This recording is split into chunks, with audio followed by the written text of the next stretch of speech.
That wonderful feeling when you can tune out politics because you're daydreaming about Pokemon. Which, speaking of Lapras EX, did you get your 2 copies of Lapras from the event yet? I got my 2 copies after only about 14 packs. It definitely could have been worse, but this Mankey is looking to be a competitive staple as well, and it is mechanically unique from the current Mankey that we have in the game, so make sure you keep banging your head against the wall until you get 2 copies of it as well. I also finished the secret mission of completing the Kanto Pokedex, and I got Mew. And this is super satisfying because who doesn't love Mew? And also they did a really amazing job on this immersive card.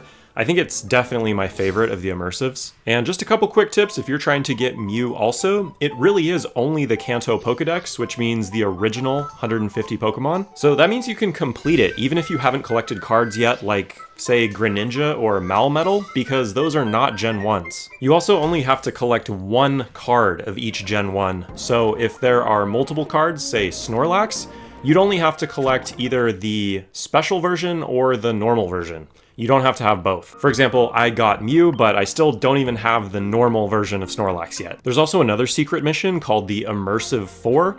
So once you get the other 3 Immersives, Pikachu, Mewtwo, and Charizard, you get this reward from the Immersive 4 secret mission. It's nothing insane, it's just some tickets and some hourglasses, but still pretty sweet. Anyways, now that the myth about bent cornered packs giving you hits is debunked, it's all about just cutting the whole corner off the pack. In other news, we got some preliminary earning reports from Pokemon Pocket, and we found out that they made $12 million in 4 days, which is not too shabby for a mobile game. If you compare this to Pokemon Go only makes about $1 million a day.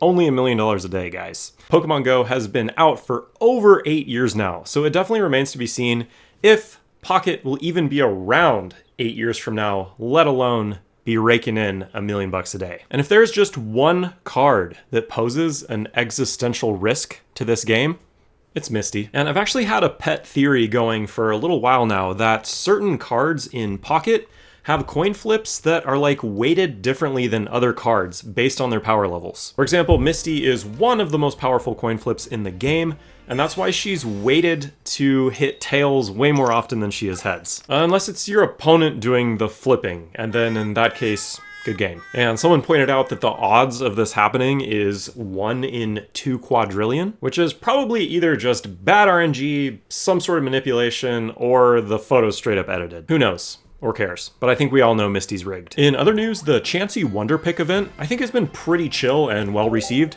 and it looks like we're going to get a part 2 to that event here shortly. And that should include both a Bulbasaur and a Magnemite with Chansey stamps as well. And then probably even more exciting is this Venusaur event that's going to be coming up, which will presumably happen after the Lapras event is finished. And this event should round out the final remaining promos in Genetic Apex. And we'll get this absolutely stunning cottagecore-esque Venusaur. We'll also get Greninja, Haunter, Onix, and Jigglypuff. And like I said, we can probably assume these cards will be awarded in like a similar event to the Lapras event that's going on currently. There's an unconfirmed green promo pack, so that would definitely allude to there being a grass challenge. And then the actual last promo that we don't have yet is number 8. And that will presumably be an alt art Charizard. So there's lots more exciting stuff coming up with promos, but another new event just dropped last night, and that is the Genetic Apex Emblem Event 1. And this isn't exactly the ranked mode that we've been asking for, but it is a neatly packaged little